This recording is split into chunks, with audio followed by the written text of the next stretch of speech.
우리 하나님 말씀 함께 나누기 전에 찬양을 한 곡도 같이 한번 불렀으면 좋겠습니다. 우리 나의 가장 낮은 마음 아십니까?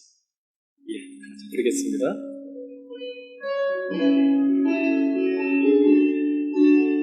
예, 우리 박수치며 힘차게 하나님 찬양합니다. 나의 가장 낮은 마음,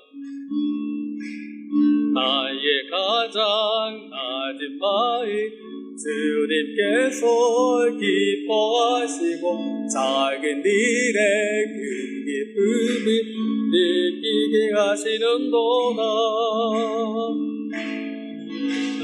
부족할 때 주님 내게 힘이 되시고 아름다운 하늘나라 행하래 주시는도다. 우리에게 축복하신 하나님 사랑, 낮은 자를 높여주시고 아름다운 하늘나라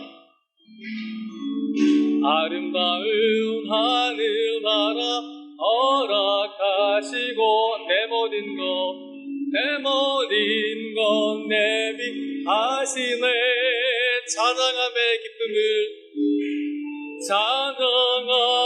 기쁨을 감사함의 평안을 강구함의 하나님 알도록. 찬양함의 기쁨을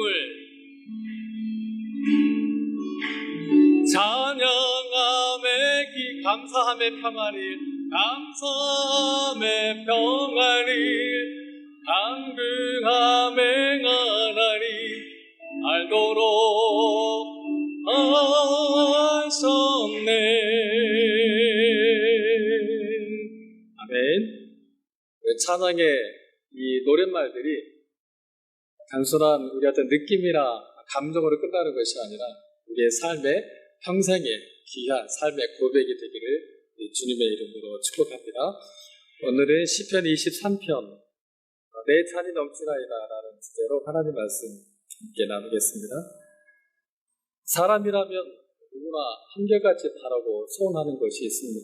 신자이든 불신자이든 신불신을 막론하고 모든 사람이 소원하고 바라는 것이 있다면 그것은 바로 한평생 평안한 인생을 사는 것, 뭐나 부족함이 없는 만족하며 안전을 보장받는 삶을 사는 것, 그것이 사람이라면 누구나 다 바라고 한결같이 소원하는 겁니다.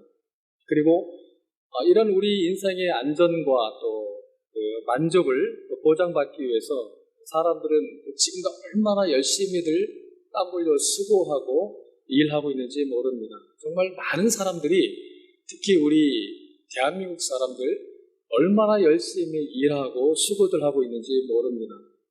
그런데 막상 그렇게들 열심히 일하고 있는 그 사람들의 그 삶이 평안한가, 과연 만족한 인생을 살고 있는가 할 때 안타깝게도 그렇지 못한 것이 사실입니다. 물론 과거보다도 모든 면에서 우리는 훨씬 더 많이 소유하고 있고 50년 전만 해도 그 당시 사람들은 상상하지도 못했던 많은 즐거움들, 어떤 우리에게 만족을 줄 수 있는 그런 다양한 것들을 우리가 누리고 있음에도 불구하고 여전히 사람들 속에는 마음에는 평안이 없고 만족이 없습니다. 그렇게 열심히 일들도 하고 또 그 많은 그 보험들에 가입도 하고 열심히 운동도 하면서 자신의 지금 현재와 미래의 어떤 안전을 보장받고자 하지만 여전히 그 불안감에서 벗어나지를 못하고 있는 것이 현대를 살아가고 있는 많은 사람들의 현실입니다. 그렇다면 그 이유가 어디에 있을까요? 여전히 우리에게는 부족하기 때문이겠습니다. 세상 사람들은 그렇다라고 생각합니다. 우리가 과거에 비해서는 많이 소유하고 많이 누리고 있지만 그러나 여전히 부족하기 때문에 우리는 만족이 되지를 않는다. 그래서 우리는 지금 다 열심히 일하고 또 열심히 수고들 하고 있다. 그렇게 말합니다. 실제로 그렇습니다. 여전히 많은 사람들이 열심히 지금보다 더 많이 갖고 더 많이 누리기 위해서, 솔직히 말하면 다른 사람보다 더 많이 갖기 위해서 더 많이 더 열심히들 일하고 있습니다. 예, 그렇게 해서 더 많이 소유하게 됐습니다. 자신이 원하는 대로. 그러면 만족하며 삶의 안전이 보장됐다. 그런 확신이 들어오겠습니까? 예를 들어보겠습니다. 월세에 사시는 분들은 내 집 마련이 평생의 꿈이고 소원일 겁니다. 열심히 부부가 애들 제대로 입히지도 않고 먹을 것도 안 먹고 간식 한 번도 안 하고 외식 한 번도 안 하고 열심히 땀 흘려 수고했습니다. 10년 동안에 열심히 돈을 모아서 드디어 20평짜리 내 집 마련했습니다. 그 집에 입주하는 순간 그 가족들 그 마음에 얼마나 큰 기쁨이 있겠습니까? 얼마나 큰 만족이 있겠습니까? 드디어 내 집이다. 그런데 그 20평짜리 내 집을 소유함이 가져다주는 그 기쁨과 만족이 과연 얼마나 갈 것 같습니까?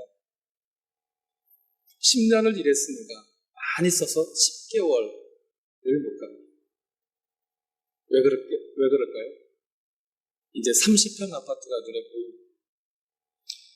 10평만 더 늘려서 20평, 30평 아파트만 소유할 수 있다면 그때는 내가 정말 만족했는데 그래서 또 열심히 떳떳하게 돈 모아서 드디어 30평 아파트에 들어갔습니다. 그 만족 얼마나 갈 것 같습니까? 그것도 얼마 못 갑니다. 왜 그렇겠습니까? 이제는 화장실 2개 딸린 40평 아파트가 들어오고 또 그 화장실 2개 딸린 40평 아파트를 또 내 소유로 하기 위해서 열심히 땀 흘려 일했습니다. 드디어 얻었습니다. 그것도 그 만족도 얼마나 갈 것 같습니까? 아마 그분이 돌아가시면 그 묘비에는 이런 묘비병이 새겨질 겁니다. 평생을 아파트 평수 늘리라 여기 잠들다. 그게 지금 많은 사람들의 삶의 실상.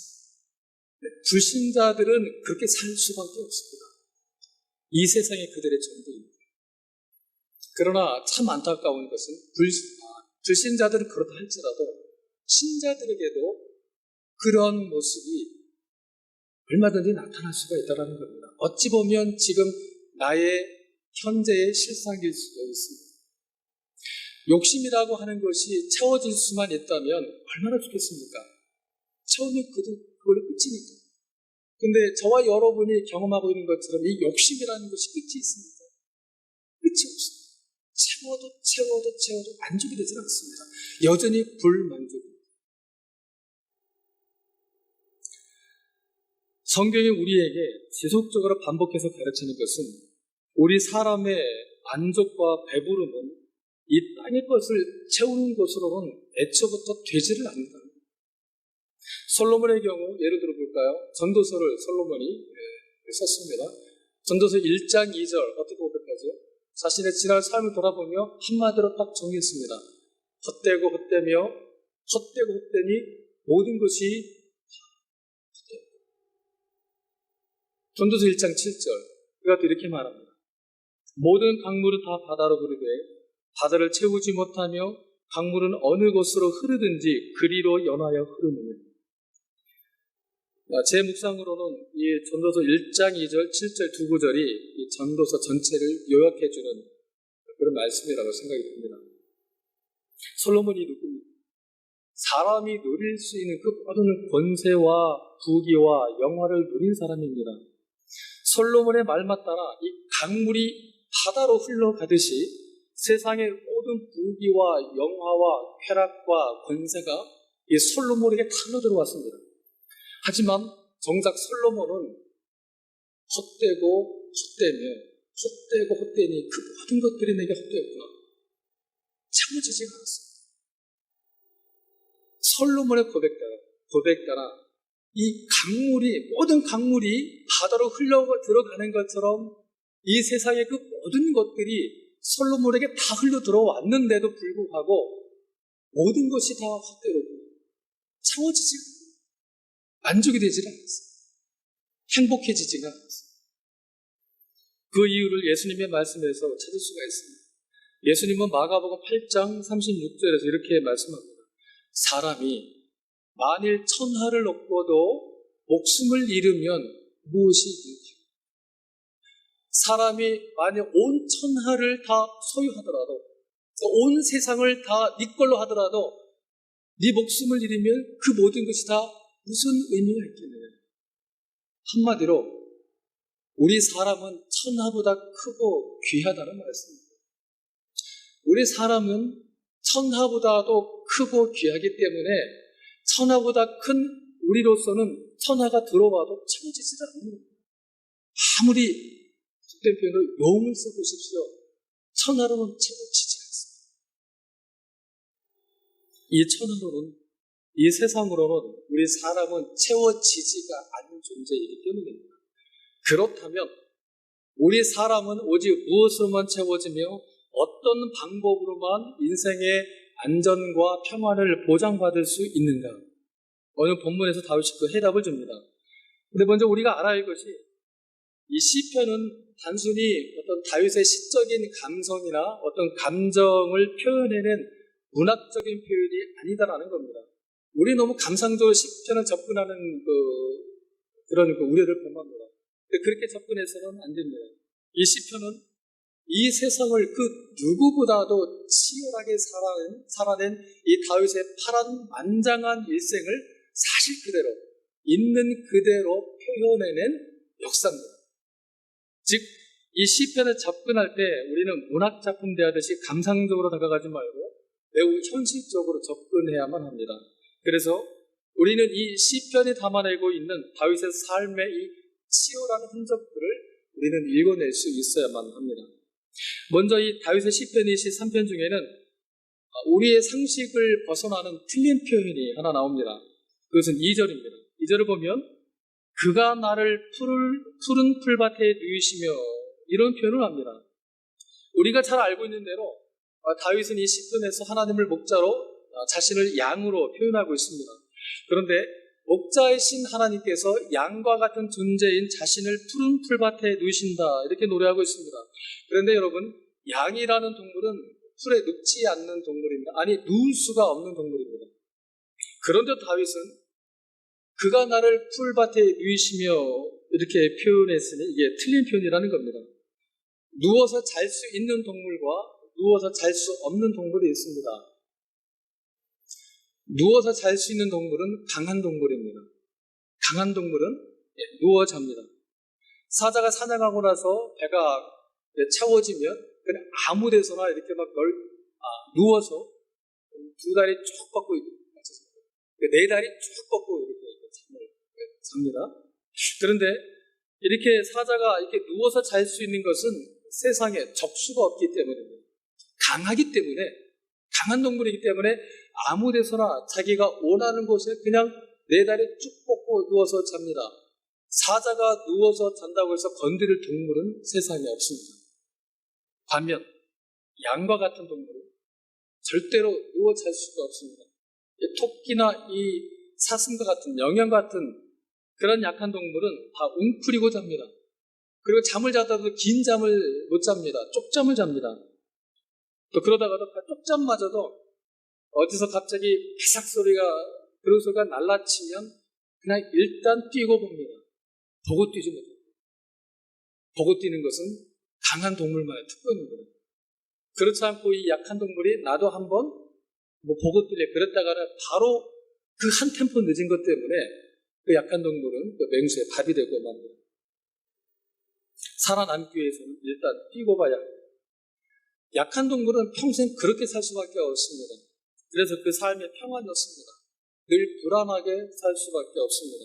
잠잘 때도 누워서 잘 수가 없습니다. 서서 잡니다. 약하기 때문에. 양은 그런 동물입니다. 정신줄 놓은 양이 아니고서는 푸른 초장이라고 누워서 자지는 못합니다. 다윗은 양치기로 잔뼈가 굵은 양치기 전문가이기 때문에 이 같은 사실을 너무나 잘 알고 있었습니다. 그런데도 다윗은 자신을 그 양에 비유하면서 그가 나를 푸른 초장에 누이신다라고 고백하고 있습니다. 나는 양과 같아서 한시도 편히 누워서 잘 수 없는 존재임에 분명하지만 하나님이 내 목자가 되어 주시기 때문에 나는 얼마든지 누워서 잔다라고 이렇게 고백을 하고 있는 겁니다. 이렇게 양은 풀밭에 누워서 잘 수 없는 동물이라는 것을 알고 이 시편 23편을 읽으면 우리에게 얼마나 은혜가 되는지 모릅니다. 여러분, 이 말씀은 다윗과 동일한 하나님을 믿고 있는 우리에게도 그대로 통하는 절대 진리임을 믿으실 수 있기를 바랍니다. 이 험하고 세상 속에서 나라는 존재는 정말 한없이 나약하고 약한 그런 양과 같아서 한시도 편히 누워서 잘 수 없는 너무나 연약한 존재이지만 하나님께서 나의 목자가 되어주시니 나는 푸른 초장에 누워서 잘 수 있음을, 그것이 바로 현재 저와 여러분의 위치임을 여러분 확인받으실 수 있기를 바랍니다.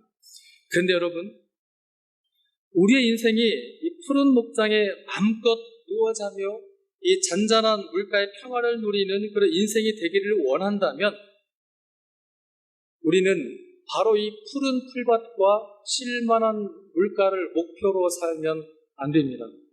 여기서 사실 많은 신자들이 걸려 넘어집니다.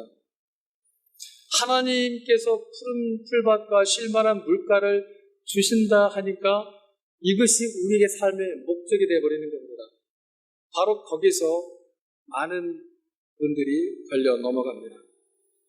사람들이 자꾸만 착각하는 게 뭔가 하면 내게 푸른 목장만 있으면 나는 정말 행복해질 텐데, 내게 이것만 주어진다면, 내가 사업이 너무 어려운 지경에 처해 있는데 이 고비만 넘길 수 있다면, 이 문제만 해결된다면 나는 내 인생에 정말 평안하고 내 삶의 안전이 보장될 텐데, 근데 정말 그렇게 될까요? 이것만 손에 쥐을 수 있다면, 이 고비만 넘길 수 있다면, 이 병만 치유될 수 있다면 나는 정말 안전이 보장되고 평안하고 행복하며 만족이 되어질까요? 그러니까 내 조건과 환경이 지금보다 좀 더 나아지면 그 좋아진 환경이 나의 안전과 평안을 보증해 줄까 하는 겁니다. 그런데 그렇게는 결코 안 된다는 것이 창세기부터 요한계시록까지 하나님께서 정말 끈질기게 줄기차게 심지어 지겹도록 우리에게 말씀하시는 내용입니다. 정말 귀에 옷이 박히도록 하나님께서는 끈질기게 말씀하십니다.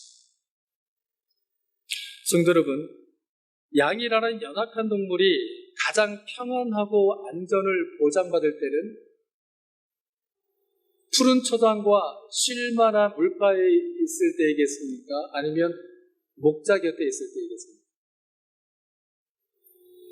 네, 너무 철학적인 질문을 했습니다. 아니면 답하기 싫으십니까?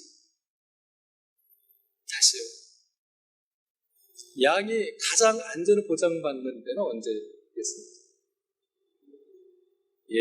말로만 그러면 안 되는데, 그러니까 우리 신앙의 현주소를 정확히 진단할 수 있는 아주 어떻게 보면 우리한테 심각한 질문입니다. 나는 과연 어디서 안전을 찾고 있는가? 푸른 풀밭과 쉴만한 물가에서 내 안전을 구하고 있는가? 아니면 목자 곁에서 내 안전을 구하고 있는가? 아무리 그 목장에 먹을 풀이 많은 비옥한 푸른 목장이라 할지라도 그 푸른 목장에 목자가 없다면, 목자가 없는 푸른 목장, 쉴만한 물가는 그 양에게 가장 위험한 것입니다. 왜 그럴 것 같습니까? 동물원 거 보십니까? 동물원 거 보시면 이 흐르는 물이 있는 풀밭에는 항상 맹수가 숨어 있습니다.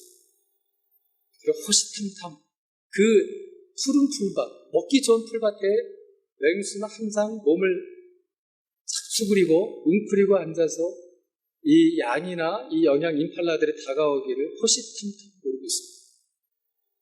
가장 위험한 장소가 바로 그곳입니다. 그럼 여러분, 과연 나는 지금까지 내 인생의 안전과 삶의 평화를 어디에서 찾고 있었으며 무엇에 걸고 있었는가? 우리 깊이 우리의 신앙을 돌아볼 필요가 있습니다. 푸른 초장과 쉴만한 물가에 하나님이 안 계시면 그것은 내게 가장 위험한 곳이 됩니다. 아무리 비옥한 푸른 초장과 쉴만한 물가에 할지라도 그곳에서 내가 목자의 음성을 들을 수 없다. 목자의 음성이 들려지지 않는다면 그 장소는 내게 가장 위험한 장소임을 내가 볼 수 있어요. 근데 이게 참 잘 보아지지 않습니다. 오히려 내가 풀 한 폭이 물 한 방울 나지 않는 그 광야와 같은 거친 들과 사망의 음침한 골짜기로 떨어졌다 할지라도 그곳에서 내가 하나님의 음성을 들을 수만 있다면 하나님의 음성이 들려지는 바로 그 거친 들이 내게 가장 안전과 평안이 보증되는 장소입니다. 호세아 2장 14절을 보면 하나님께서 이스라엘 백성들에게 이렇게 말씀을 하십니다. 하나님께서 말씀하시기를 그러므로 보라 내가 그를 타일러 거친 들로 데리고 가서 말로 이루리라. 보라 내가 그를 타일러 거친 들로 데리고 가서 말로 위로하고 하나님께서 이스라엘 백성들을 거친 들로 데려가셨습니다. 왜 데려가셨을까요? 그들을 말로 위로하시라. 그들을 하나님의 말씀으로 위로하시라. 여러분 우리를 향하신 하나님의 최고의 축복은 하나님이 우리에게 말씀하십니다. 그렇다면 우리에게 행하신 하나님의 최고의 징계는 무엇이겠습니까? 하나님께서 우리에게 말씀을 그치십니다. 그런데 참 이상하게도 이 하나님의 말씀은 거친 들에서 잘 들려진다는 겁니다.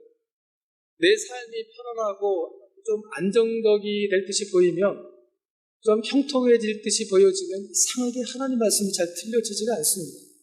그럼 어떤 분은 나는 절대로 그렇지 않다고 편해지고 만사 형통만 해질 수 있다면 나는 하나님께 더 잘해줄 수 있고 나는 믿음이 더 깊어질 수도 있고 죄에 안 질 수 있다 이렇게 자신만만한데 그것은 자신이 몰라도 너무 몰라서 하는 말입니다.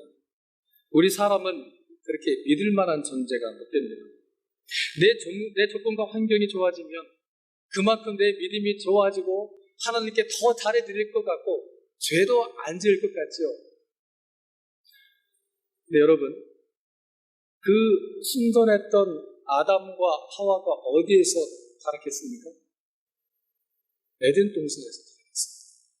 에덴 동산은 어떤 곳입니까? 사람이 상상할 수 있는 그 모든 조건과 환경이 완벽하게 만들어진 곳입니다. 그곳에서 아담과 하와가 타락했습니다. 지금 내 조건과 형편이 좀 더 나아지면 하나님께 좀 더 잘해드릴 수 있을 것만 같고 죄도 안 지을 것 같지요. 그러나 그거는 성경 말씀에 비춰봤을 때 자신을 몰라도 너무 모르는 생각입니다.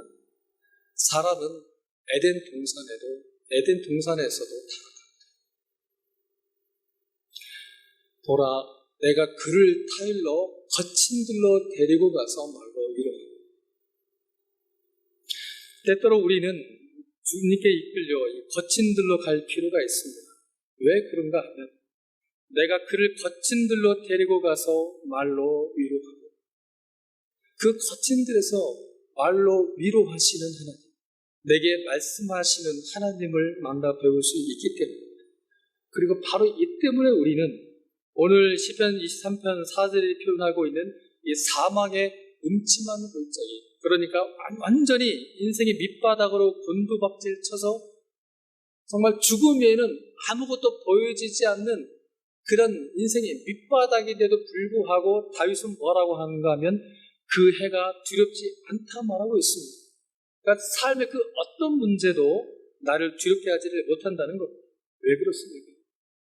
하나님께서 그 거친 들에서 말로 나를 위로하신다는 것은 내가 겪고 있는 문제들의 결국이 어떠할 것임을 말해주고 있기 때문입니다. 즉, 그 모든 문제들은 결국 풀려지게 되어 있다는 것. 이것을 바울은 고린도서 4장에서도 이렇게 표현하고 있습니다. 우리가 사방으로 우겨쌈을 당하여도 내가 우겨쌈을 당하지 않고 답답한 일을 당하여도 낙심이 되지도 않고 받기를 바라도 버림받지 않고 거꾸러뜨림을 당하여도 망하여치지 않는다라고 말합니다. 그 이유가 무엇입니까? 그 모든 문제들, 나를 사방으로 우겨싸는 문제들, 나를 답답하게 하는 문제들, 나를 낭만케 하는 문제들, 낙심케 하는 문제들, 나를 거꾸러뜨리려는 이 모든 거친들의 문제들은 내가 그를 거친 들로 데리고 가서 내가 그를 말로 위로하고, 즉 주 안에서 결국에는 풀려질 수밖에 없는 문제들이라는 겁니다. 따라서 성도 여러분, 신자란 어떤 사람입니까? 신자란 이 세상에서 이미 이긴 싸움을 싸우고 있는 사람들입니다.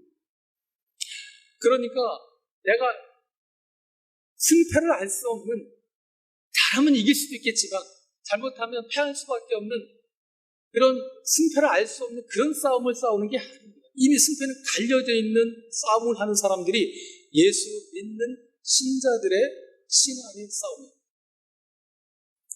좀 오래된 이야기지만 예를 듣기 위해서 한 가지 예를 좀 들어보겠습니다. 여러분 2002년 한일 월드컵 기억나십니까? 모든 게임이 다 재미있었지만 여러분들은 안 보셨군요. 기도하시느라고. 저는 다 봤습니다. 특히 저에게 기억에 남는 거는 4강전을 또 이제 스페인과 게임하던 그 내용이 너무, 지금도 그 전반전부터 승부 차이까지 가죠. 그 내용들이 다 파노라마식으로 딱 그냥 읊어집니다. 성경을 그렇게 잘 알아야 되는데. 근데 스페인은 피파 랭킹 5위 안에 4위인가 그래요. 우리나라는 그때 당시 70몇이었습니다. 그러니까 거의 3등과 4등과 70등이 싸우는, 어떻게 보면 다윗과 골리앗의 싸움이죠. 근데 실제로 경기해보니까 거의 막상막하였어요. 손에 땀을 쥐고 심장이 쿵탁쿵탁, 그렇게 긴장이 될 수가 없어요. 우리나라 선수들이 패스미스가 실수할라 치면 그 선수가 왜 이렇게 원망이 되고 그것도 못해야 막 화도 나면서 마음이 불안불안하고, 상대방이 막 치고 들어오면 또 골 들어가는 거 아니야, 얼마나 또 막 노심초사 걱정했습니까? 근데 결과는 어떻게 나왔습니까? 우리가 이겼습니다. 승부차기로. 마지막 키커가 홍명보가 골을 넣는 순간 대한민국이 떠나가는 줄 알았죠. 특히 제 옆에서 같이 보던 아내는 막 아멘 할렐루야 하면서 은혜를 받는데 정신이 없었습니다. 예. 제 설교는 그렇게 은혜 안 받더니 그 경기 한 편에 그렇게 은혜를 받더라고요. 저는 언제쯤 아내에게 그런 은혜를 끼칠 수 있을지 모르겠습니다. 한편 경기가 너무나 재밌었습니다. 그래 그 다음날 녹화해서 또 봤습니다. 근데 여러분, 그 녹화된 경기를 보면서 그때도 여전히 제가 막 가슴 쿵툭쿵툭 손에 막 폼을 쥐고 긴장하면서 막 그렇게 봤을까요? 아니요. 속 편하게 봤습니다. 우리 편이 실수해도 얼마나 제 마음이 너그러지든지, 그래? 그럴 수도 있지. 너무 이쁘게 보이는 거예요. 실수하는 것도. 상대방이 막 거칠게 몰아치고 골대까지 와도 그것 때문에 마음이 불안하지 않았습니다. 그래, 할 테면 해봐. 마음이 여유가 생기는 거예요. 그 이유가 뭘까요? 이미 그 게임은 이긴 게임이기 때문에, 결과를 아는 게임이기 때문에 그랬어요. 여러분, 이 땅에서 우리 예수 믿는 신자들의 모든 싸움은 이미 결과가 나 있는, 이긴 싸움은, 신자는 이미 이긴 싸움을 싸우는 사람들입니다. 그리고 예수님께서 바로 이 사실을 확증하셨습니다. 예수님이 요한복음 16장 33절에서 이렇게 확증하십니다. 너희는 예수 믿는 신자들만을 가리킵니다. 나를 믿는 너희가 이 세상에서 환난을 당하나 그러나 담대하라. 담대할 근거가 무엇입니까? 내가 이미 세상을 이겼기 때문에. 할렐루야. 너희가 환난을 당하라. 이 말씀도 맥락을 잘 읽어보십시오.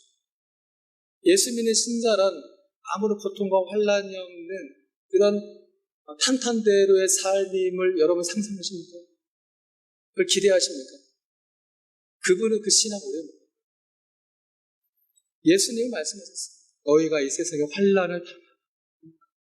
이미 환난을 겪는 것은 우리에게 이미 보증되어 있는 겁니다. 예수 믿음으로 인한 고난과 시련, 우리에게 이미 보증되어 있습니다.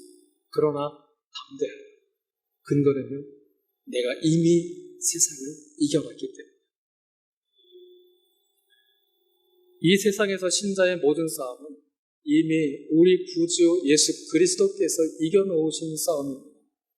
예수 그리스도의 십자가 보혈의 능력으로 이미 다 풀려진 문제들입니다. 따라서 신자란 이미 결론이 나 있는 이 싸움을 싸우는 사람들입니다. 오늘 다윗의 표현에 빌리면 신자의 차는 결국 흘러 넘치게 되어 있으며 내가 여호와의 집에 영원히 사는 것은 이미 우리에게 정해진 운명이라는 겁니다. 그렇기 때문에 우리 예수 믿는 신자에게 정말 문제는 문제들이 아닙니다. 내가 지금 처한, 내가 직면하고 있는 당하고 있는 현재의 조건이나 환경이 문제가 아닙니다. 그런 것들이 문제가 아닙니다.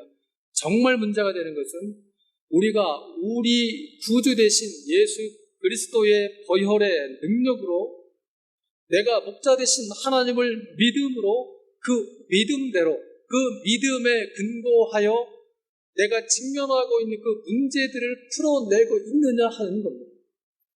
사도 바울은 로마서 1장 17절에서 이렇게 고백합니다. 이렇게 선언합니다. 오직 반서가 이거 외에는 다른 거 없다는 거예요. 오직입니다. 오직 의인은 믿음으로 말미암아 살리라. 오직 신자는 믿음으로 말미암아 살리라. 신자는 믿음 이외에 다른 것으로는 살 수 없다라고 이미 손을 딱 그었습니다. 근데 믿음 없이도 사는 사람들이 많이 있습니다. 바울이 거짓말하고 있는 겁니까? 믿음 없이도 사는 교회 다니는 분들이 사실이 있지 않습니까? 예, 믿음 없이도 삽니다. 예, 믿음 없이도 살 수 있습니다. 그러나 믿음 없이 사는 것은 더 이상 사는 게 아닙니다. 예수님이 40일 금식기도 하고 나신 후에 사탄이 첫 번째로 유혹해서 예수님을 넘어뜨리라는 게 뭐였습니까? 40일 굶은 사람한테 가장 큰 치명적 유혹은 뭐겠습니까? 먹는 거겠죠. 이 돌들을 병하여 떡덩이가 되게 하라. 예수님이 능력 없는 분이라면 사탄은 요구하지도 않았을 겁니다. 예수님이 하실 만한 능력이 있기 때문에 그걸 요구하는 겁니다. 사탄도 굉장히 지혜로운 존재입니다. 하실 수 있는 거고 하고 싶어 하시는 거기 때문에 그 본성을 건드렸습니다. 예수님 뭐라고 말씀하셨어요? 사람이 떡으로만 살게. 무슨 뜻입니까? 떡으로 사는 건 사는 게 아니다. 예, 떡으로도 살 수 있습니다. 그러나 떡으로 사는 거는 그거는 그냥 생존하는 거예요. 그냥 존재하는 거지. 불신자들처럼 그냥 주어진 인생 한번 생존하고 존재하는 거지 그 사는 게. 신자는 그래서는 안 되지 않습니다. 예수를 목자라는 사람. 예수 그리스도의 피값으로 사낸 너무나 귀하고 세상보다 큰 존재들인데 그냥 생존하는 수준으로 살면 안 되지 않습니까?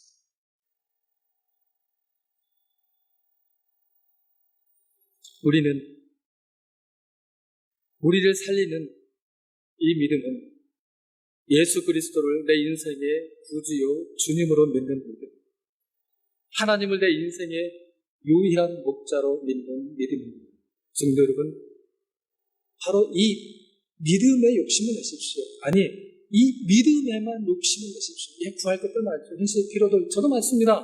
그러나 그것은 좀 뒤로 하고 내가 정말 가장 크게 욕심내야 할 것이 무엇인가를 하나님 앞에 고민하며 가장 욕심낼 것이 생각나게 해달라고 기도하십시오. 그럼 이 믿음의 욕심내라라고 하나님 분명히 여러분들에게 응답하실 겁니다. 다른 것들에 욕심을 걸지 말고 예수 믿는 사람 되는데 가장 큰 욕심을 내실 수 있기를 바랍니다.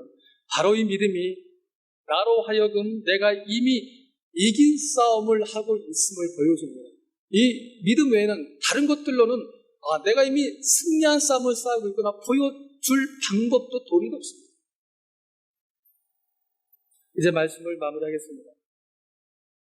다윗이 그 불안한 세상을 불안하게 살지 않았던 이유, 바깥으로는 그 주변에 아주 강력한 가나안 족속으로 사방으로 우겨싸움을 하고 안으로는 그 가장 가까웠던 신뢰했던 신하들로부터 배신당하고 심지어는 가장 사랑했던 아들을 막 죽인다고 달려드는 그 정말 기가 막힌 그런 현실 앞에서도 그가 안전하게 살았던 이유는 오직 여기 있었습니다. 여호와는 나의 목자시니 있었습니다. 여호와는 나의 목자시니. 하나님을 목자로 믿는 그 믿음을 통해서 다윗은 자기가 이미 이긴 싸움을 하고 있음을 확인받았기 때문입니다. 이것 외로는 우리는 이긴 싸움을 하고 있음을 확인받을 길이 없습니다. 이제 말씀을 읽겠습니다. 여호와만이, 하나님만이 우리의 목자가 되십니다. 그 목자 되심을 머리의 지식으로만 만족하지 말고 이 가슴으로 고백하시기. 예수가 하나님 나라의 목자 되심을 여러분의 삶으로 하나님 앞에 증명하시고, 그리함으로 세상 사람들이 나를 보고 예수를 목도할 수 있습니다. 예수 믿는 신자된 삶을 사는 저와 여러분 되시기를 주님의 이름으로 축원합니다.